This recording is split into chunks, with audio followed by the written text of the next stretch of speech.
আম্মু তেলাপিয়া মাছ দিয়ে কি করবা? বারবিকিউ করবো তেলাপিয়া মাছের। লবণ দিয়ে লেবুর রস দিয়ে একটু ভালোভাবে কষলায় রাখবো কিছুক্ষণ, যাতে আঁশটা গন্ধটা চলে যায়।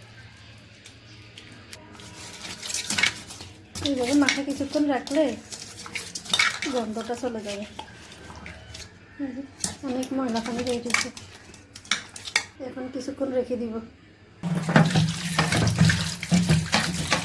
এখন দিয়ে দিব ভালোভাবে, একবারে ভালোভাবে কষতে।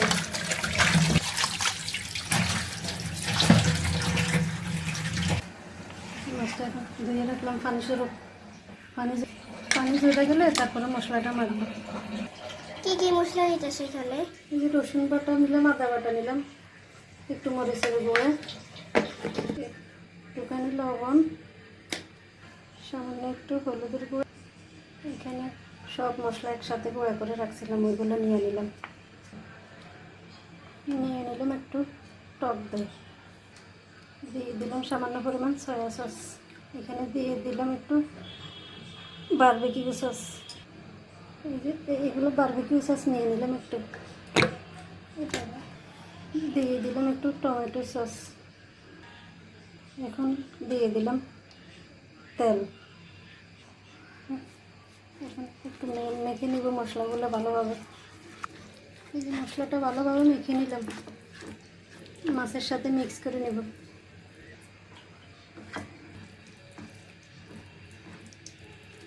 মাছের ভিতরে মশলাগুলো ঢুকে দেওয়া লাগবে এইভাবে। তো মশলা খুব ভালোভাবে মিক্স করা লাগবে মাছের, যাতে ভিতরে ঢুকে।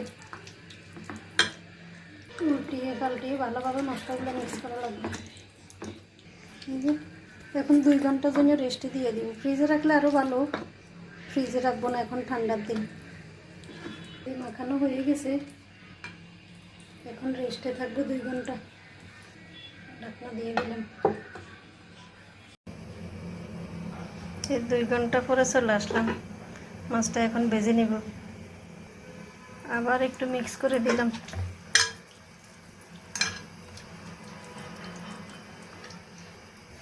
ফ্রাই প্যান বসিয়ে তেল দিয়ে দিব। এখন তেল গরম হয়ে গেছে, এখন মাছটা দিয়ে দিলাম। অল্প আঁচে ভাজি করবো। মাছটা এক পিঠ ভাজা হয়ে গেছে, এখন উল্টিয়ে দিব আস্তে।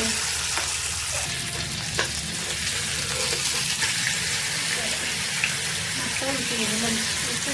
এই পিঠ ভাজা অনেক সুন্দর হয়েছে। মাছটা আবার উল্টিয়ে দিব, ওই পিঠ ভাজা হয়ে গেছে। এখন বাকি মশলাগুলো এটার করে দিয়ে দিব, এই পিঠের মধ্যে একটু একটু করে। একটু গোলমরিচের গুঁড়া দিয়ে দিলাম উপর দিয়ে।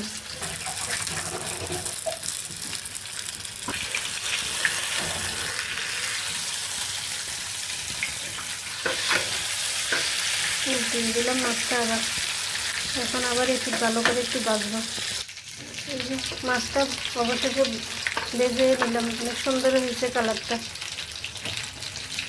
এই মশলাগুলো এখন মাছের তেলে ভেজে একটা সস বানিয়ে নিব।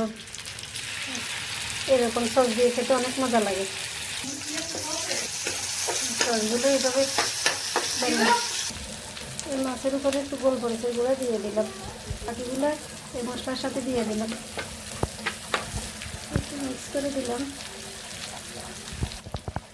একটু ধনিয়া পাতা দিয়ে দিলাম উপর দিয়ে, ধনিয়া পাতা দিয়ে দিলাম উপর দিয়ে। অনেক সুন্দর হয়েছে। মাছ ভাজিও রেডি, সসও রেডি। এই যে সস বানানো হয়ে গেছে, এখন নামিয়ে নেব।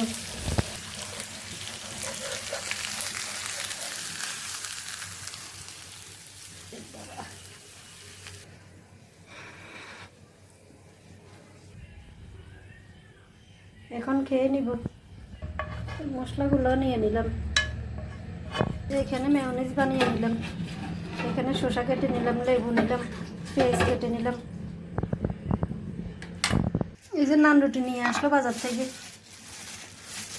মাছ দিয়ে খাওয়ার জন্য, অনেকগুলো নান রুটি নিয়ে আসলো। এই ছিল আয়োজন, এই ছিল বারবিকিউ আর নান রুটির আয়োজন। এখন সবাই মিলে খেয়ে নিব।